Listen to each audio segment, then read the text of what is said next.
325 પત્ની હોવા છતાં રાજા દશરથને એકેય દીકરા નહોતા. 3 મુખ્ય પત્ની પટરાણી, એમાં સૌથી મોટા કોણ? કૌશલ્યા, બીજા નંબર સુમિત્રા, અને ત્રીજા એનું નામ છે કૈકેયી. હવે સાંભળો, કૈકેયી દશરથ રાજાથી ઉંમરમાં કેટલાય હજાર વર્ષ નાના છે. હજારની વાત કરું, કેટલાય હજાર વર્ષ સુધી નાના છે. આ કૌશલ્યાની કૈકેયીની વાત પછી કાલે પરમદી કહીશ તમને, પણ મૂળ વાત અહીંયા લખેલી છે. 325 પત્ની હોવા છતાં દશરથ રાજાને સિંગલ દીકરા નથી. એક દીકરી હતી દશરથ રાજાને. દશરથ રાજાને એક દીકરી હતી. આ દીકરીનું નામ છે શાંતા. શાંતા નામની દીકરી, પણ દીકરા એકેય નહીં. દશરથ રાજાના મનમાં આ વાત ખટકે છે. હવે બીજું નવું સાંભળો, આ વાલ્મીકી રામાયણમાં પુરાવા સાથે બોલું છું. દશરથ રાજાને સંતાન નથી તો દશરથ રાજાની ઉંમર કેવડી થઈ ખબર છે? 60,000 વર્ષની. હા, ઓ કરવા વાળી વાત ને બધું વાંચતા શીખવાનું. 60,000 વર્ષની ઉંમર છતાં પણ દશરથ રાજાને સંતાન નથી એકે રાણીઓને સંતાન. દશરથ રાજા મનમાં ને મનમાં બહુ મૂંઝાય છે.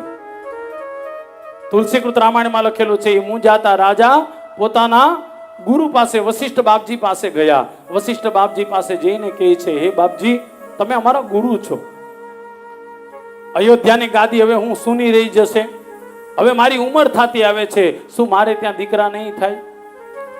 બસ એ જ સમયે વશિષ્ઠ મહારાજે કીધું કે હે રાજા દશરથ, તમે એક કામ કરો, પુત્ર કામેષ્ઠી યજ્ઞ કરો.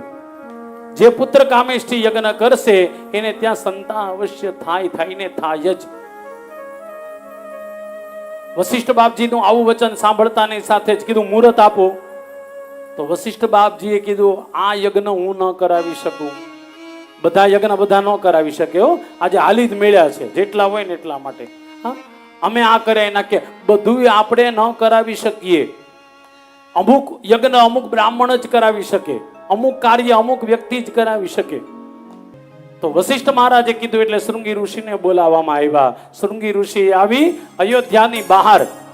આમાં કોઈ અયોધ્યા ગયા હોય તો ખબર હોય, અયોધ્યાથી તમે છપૈયા જાઓ. છપૈયા શું છે? સ્વામિનારાયણ ભગવાનની જન્મસ્થળી આજે પણ છે. અયોધ્યાથી છપૈયા જાઓ ને તો વચ્ચે એક જગ્યા આવે, નદીનો કિનારો. ત્યાં દશરથ રાજાએ યજ્ઞ કર્યો હતો. એ જગ્યા આજે પણ છે. ઠાકોરજીની કૃપાથી ગયા વર્ષે મેં પોતે દર્શન કર્યા હતા.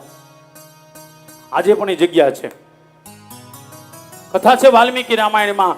એ નદીના કિનારે જઈ અને શૃંગી ઋષિ યજ્ઞ કરાવ્યો અને વશિષ્ઠ બાપજી સાથે બેઠા છે. સ્વયં દશરથ રાજા યજ્ઞ કરે છે. યજ્ઞ કરતા કરતા કરતા યજ્ઞ સંપન્ન થયો અને યજ્ઞ સંપન્ન થતાની સાથે સાક્ષાત અગ્નિ ભગવાન યજ્ઞ કુંડમાંથી પ્રગટ થયા, હાથમાં ખીર એટલે ચરુ લઈને.